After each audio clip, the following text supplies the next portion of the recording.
నమస్తే, welcome to our channel. Kadapa MP Avinash Reddy ఈ రోజు జరిగినటువంటి పులివెందుల జెడ్పీటీసీ ఎన్నికలపైన కీలక కామెంట్స్ చేశారు. మరి టీడీపీ దౌర్జన్యకాండ చేసిందని, టీడీపీ రౌడీలు అదేవిధంగా పోలీసులు కుమ్మక్కయ్యారని, కేంద్ర బలగాలతో రీపోలింగ్ నిర్వహించాలని చెప్పి ఆయన కోరారు. మరి నిజంగానే టీడీపీ దౌర్జన్యకాండ చేసిందా, అసలు ఏం జరిగింది తెలుసుకునే ప్రయత్నం చేద్దాం. దీన్ని విశ్లేషించడానికి మనతో పాటుగా ఉన్నారు సీనియర్ జర్నలిస్ట్ సత్యమూర్తి గారు. నమస్తే సార్. నమస్కారం అండి. కడప ఎంపీ అవినాష్ రెడ్డి పులివెందుల జెడ్పీటీసీ ఎన్నికలపైన కీలక కామెంట్స్ చేశారు సార్. మరి టీడీపీ రౌడీ మూకలు అదేవిధంగా పోలీసులు కుమ్మక్కై జరిపించాల్సిన నష్టం అంతా జరిపించేశారు. అసలు ఓటర్లను ఓట్లు వేసుకొని లేదు, ఈ టీడీపీ రౌడీలే వెళ్ళి భారీగా రిగ్గింగ్కి పాల్పడ్డారని ఆయన ఆరోపిస్తున్నారు. కేంద్ర బలగాలతో ఈసారి మళ్ళీ రీపోలింగ్ నిర్వహించాలని ఆయన అంటున్నారు. ఆయన అన్నట్టుగా నిజంగా టీడీపీ ఆ విధంగా దౌర్జన్యంగా ప్రవర్తించిందా, ఏం జరిగింది, పులివెందుల ఎన్నికలు ప్రశాంతంగా జరగలేదా, ఏమంటారు దీనిపైన మీరు? పులివెందులలో 30 సంవత్సరాల తర్వాత స్థానిక సంస్థల ఎన్నికలు జరిగినాయి. అంటే ఇప్పటి వరకు జగన్మోహన్ రెడ్డి కానీ, వాళ్ళ నాన్న కానీ, వాళ్ళ తాత కానీ, వాళ్ళ హయాంలో ఏ రోజున కూడా ప్రజాస్వామ్యయుతంగా ఎన్నికలు జరగలేదు. అటువంటిది మొట్టమొదటిసారి కూటమి ప్రభుత్వం పట్టుబట్టి మరీ ప్రజాస్వామ్య పునరుద్ధరణ చేసింది. దీనికి ముందుగా మనం కూటమి ప్రభుత్వాన్ని అప్రిషియేట్ చేయాలి, రాష్ట్ర ఎన్నికల సంఘాన్ని అప్రిషియేట్ చేయాలి. రాష్ట్ర ఎన్నికల సంఘం పరిధిలోకి ఎప్పుడైతే వెళ్ళిపోయిందో, అంటే పులివెందుల జెడ్పీటీసీ ఎన్నికల ప్రక్రియ ఎప్పుడైతే మొదలైందో అప్పుడు పరిస్థితి మొత్తం కూడా రాష్ట్ర ఎన్నికల సంఘం చేతిలోకి వెళ్ళిపోయింది. కూటమి ప్రభుత్వం ప్రమేయం అందులో లేదు, వాళ్ళు జోక్యం చేసుకోలేదు. అక్కడ ఉన్న పోలీసులు కూడా ఎన్నికల సంఘం ఆధీనంలో పనిచేస్తారు. ఇవన్నీ కూడా ప్రజాస్వామ్యయుతంగా పనిచేసే ఏ రాజకీయ పార్టీకైనా అర్థమవుతాయి. జగన్మోహన్ రెడ్డి పార్టీకి అర్థం కావు. ఎందుకంటే జగన్మోహన్ రెడ్డి పార్టీకి ప్రజాస్వామ్యం మీద నమ్మకం లేదు కాబట్టి. జగన్మోహన్ రెడ్డి పార్టీకి దేని మీద నమ్మకం ఉంది అంటే దౌర్జన్యం మీద నమ్మకం ఉంది. అతను ముఖ్యమంత్రిగా ఉన్న సమయంలో ఎన్ని ఏకగ్రీవాలు చేసుకున్నాడు, ఎంతమందిని బెదిరించి నామినేషన్లు దాఖలు చేయకుండా ఎంతమందిని అడ్డుకున్నాడు. ఆడవాళ్ళు నామినేషన్లు దాఖలు చేయటానికి వెళ్తుంటే, అంటే నామినేషన్ పేపర్లు గుంజుకొని చింపేస్తున్నారని తెలుసుకొని ఆడవాళ్ళు వాళ్ళ జాకెట్లలో నామినేషన్ పేపర్లు దాచిపెట్టుకొని వెళ్తుంటే ఈ జగన్మోహన్ రెడ్డికి సంబంధించిన పైశాచిక మూకలు మీద పడి అక్కడి నుంచి కూడా గుంజుకున్నారు, నామినేషన్ పత్రాలు గుంజుకొని చించేశారు. అటువంటి దారుణాలని స్థానిక సంస్థల ఎన్నికలలో జగన్మోహన్ రెడ్డి పార్టీ వికృతంగా ప్రదర్శించింది.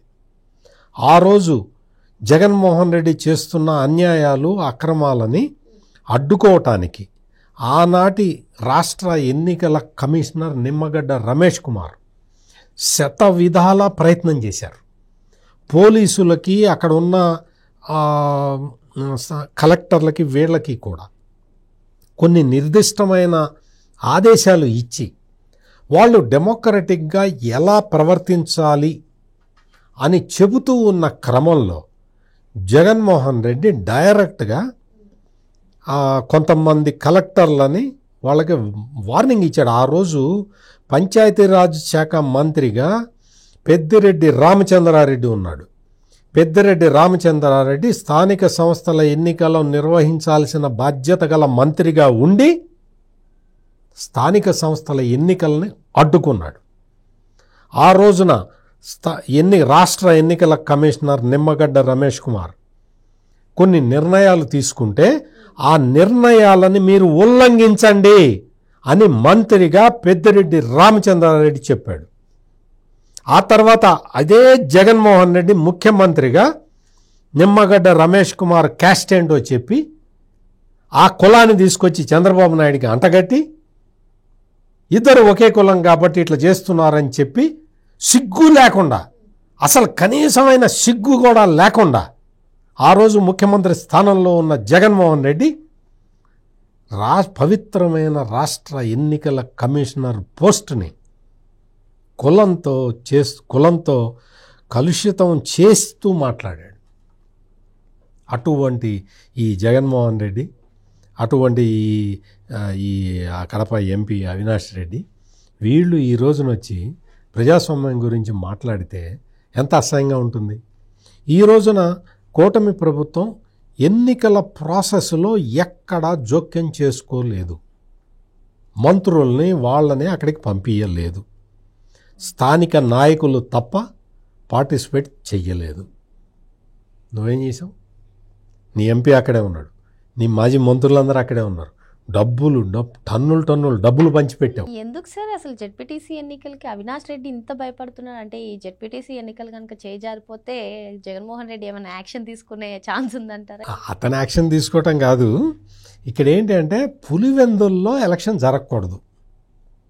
జగన్మోహన్ రెడ్డి ఇంటెన్షన్ ఏంటి అంటే ఒక్కసారి ఓటు వేయటానికి అలవాటు పడితే, అంటే ప్రజలు తమ విచక్షణ జ్ఞానాన్ని వాడటం మొదలు పెడితే అది నాకు దెబ్బ అని భావిస్తుంటాడు జగన్మోహన్ రెడ్డి. ఎందుకు అంటే ఏ రోజున కూడా ప్రజల్ని స్వేచ్ఛగా ఓటు వేయనివ్వలేదు ఈ జగన్మోహన్ రెడ్డి. మొట్టమొదటిసారి మొన్న జరిగిన అసెంబ్లీ ఎన్నికలలో అన్ని పోలింగ్ బూతుల్లో 302 పోలింగ్ బూతులు ఎన్నో ఉన్నాయి అసెంబ్లీ కాన్స్టిట్యున్సీలో. అన్ని చోట్ల టీడీపీ ఏజెంట్లను పెట్టిన మొట్టమొదటి ఎలక్షన్ మొన్ననే. బీటెక్ రవి అంత పకడ్బందీగా వాళ్ళు ఏం చేస్తారని జగన్మోహన్ రెడ్డి కానీ వాళ్ళ నాన్న దగ్గర నుంచి ఇదే ఏం చేస్తారు అంటే టీడీపీ ఏజెంట్లు బలానా వాళ్ళు అని ముందర పేర్లు ఇస్తే రాత్రికి రాత్రి వాళ్ళని కిడ్నాప్ చేయటం, వాళ్ళని బెదిరించడం, వాళ్ళని లొంగ తీసుకోవడం, ఇటువంటి పనులు చేసి తెలుగుదేశం పార్టీకి ఏజెంట్లను లేకుండా చేస్తారు. ఈ రోజున మనం చూసాం. మీకు తెలుగుదేశం పార్టీకి మేము తెలుగుదేశం పార్టీకి ఓటు వేయటానికి వెళ్తున్నాం అని ఒక ఆయన పెద్ద ఆయన చెప్పి ఆయనతో పాటు ఒక 3-4 లేడీస్ కూడా ఉన్నారు. ఒక కారులో వెళ్తుంటే ఆ కారు ఆపేసి అద్దాలు పాల్గొట్టారు ఈ రౌడీ మూక. అంటే తెలుగుదేశం పార్టీకి సంబంధించిన వాళ్ళు ఓటు వేయకుండా అడ్డుకోవటానికి జగన్మోహన్ రెడ్డి అధికారం కోల్పోయిన తర్వాత కూడా ఎంత ప్రయత్నం చేశాడో మీరు అర్థం చేసుకోండి. అదేవిధంగా ఎక్కడో ఉత్తరప్రదేశ్ ఎన్నికల్లో ఎవరో ఒక అతను ఎల్లో టీషర్ట్ వేసుకొని డబ్బులు పంచిపెడుతూ ఉంటే జగన్మోహన్ రెడ్డి మీడియా దాన్ని తీసి పైన కామెంటు వాళ్ళు ఒరిజినల్గా హిందీలో పెట్టారు. అంతే కదా, ఉత్తరప్రదేశ్ వాళ్ళు హిందీలో పెట్టుకుంటే దాన్ని కట్ చేసి దాన్ని తెలుగులో పెట్టి తెలుగుదేశం డబ్బులు పంచుతుందని చెప్పి ట్విట్టర్లో ప్రచారం చేశారు. అంటే ఎంత దారుణం. ఉత్తరప్రదేశ్ ఫోటో తీసుకొచ్చి దొంగ కామెంట్లు పెట్టి ఇటువంటి ప్రచారాలు. వాడేదో ఎల్లో షర్ట్ వేసుకున్నాడు, ఎల్లో షర్ట్ వేసుకోగానే వాడు తెలుగుదేశం వాడిపోతాడా? ఆడెక్కడ ఉత్తరప్రదేశ్ వాడు. అటువంటి దొంగ ఫోటోలని ప్రచారం చేసి అసలు ప్రజల్ని కన్ఫ్యూజ్ చేయాలని, వాళ్ళని ఓటింగ్కి రాకుండా చేయాలని చేస్తే పకడ్బందీ చర్యలు తీసుకొని రాష్ట్ర ఎన్నికల కమిషనర్ నీలం సాహ్ని ఆమెను పెట్టింది ఈ జగన్మోహన్ రెడ్డి. ఈ జగన్మోహన్ రెడ్డి పెట్టిన కమిషనరే, కొత్తగా చంద్రబాబు నాయుడు వచ్చి ఏం పెట్టాల. ఆ కమిషనర్ మీద, ఎన్నికల కమిషనర్ మీద ఈ అవినాష్ రెడ్డి ఆరోపణలు చేస్తూ ఉన్నాడు. అది వాళ్ళ సంస్కృతి, అది వాళ్ళ నైజం. అది రాష్ట్ర ప్రజలందరికీ అర్థమైపోయింది. ఈ రోజున పులివెందుల్లో పక్కడ్బందీగా ఓట్లు జరిగినాయి. ఓట్లు వేసుకున్నారు. క్యూ లైన్లలో నిలబడి ఎంతో క్రమశిక్షణగా ప్రజలందరూ ఈ ఎలక్షన్ ప్రాసెస్లో పార్టిసిపేట్ చేశారు. ఎక్కడ అంటే ఘర్షణలు అటువంటివి చేయటానికి ప్రయత్నం చేసిన వైసీపీ వాళ్ళకి స్థానికంగా ఉన్న వీళ్ళే అంటే ప్రజలే వాళ్ళకి బుద్ధి చెప్పి పంపించారు. ప్రజాస్వామ్యయుతంగా ఎన్నికలు జరిగినాయి. అందరూ క్యూ లైన్లలో నిలబడి ఓట్లేశారు. ఈ అవినాష్ రెడ్డికి అవేవి కనపడకపోతే నన్ను అడిగితే నేను ఫోటోలు కూడా పంపిస్తా. క్యూ లైన్లలో ఎంతమంది ఉన్నారు, ఎంతమంది క్యూ లైన్లో డిసిప్లిన్డ్గా ఉండి ఓటు హక్కుని వినియోగించుకున్నారు అనేది ఈ ఎలక్షన్ ప్రాసెస్ మొదలైన దగ్గర నుంచి, జగన్మోహన్ రెడ్డి దగ్గర నుంచి ఈ అవినాష్ రెడ్డి వరకు అందరూ వాళ్ళు చాలా బాధపడుతూనే ఉన్నారు. మనకు ఓట్లు రావట్లేదు. దాన్ని ఎట్లయినా తెచ్చుకోవాలి, ఎట్లయినా గెలవాలని చెప్పి తాపత్రయపడ్డారు. కానీ వాళ్ళ భయమే నిజమైంది, వాళ్ళకు ఓట్లు రాలేదు. మరి అవినాష్ రెడ్డి ఆరోపిస్తున్నట్టు అక్కడ రిగ్గింగ్ ఏం జరగలేదని, ప్రజాస్వామ్యయుతంగా ప్రశాంతంగా ఎన్నికలు జరిగాయని, మరి ఇందులో టీడీపీ ఘన విజయం సాధిస్తుందని సార్ చెప్తున్నారు. మరో అంశంతో మళ్ళీ కలుద్దాం. Thank you sir. నమస్కారం.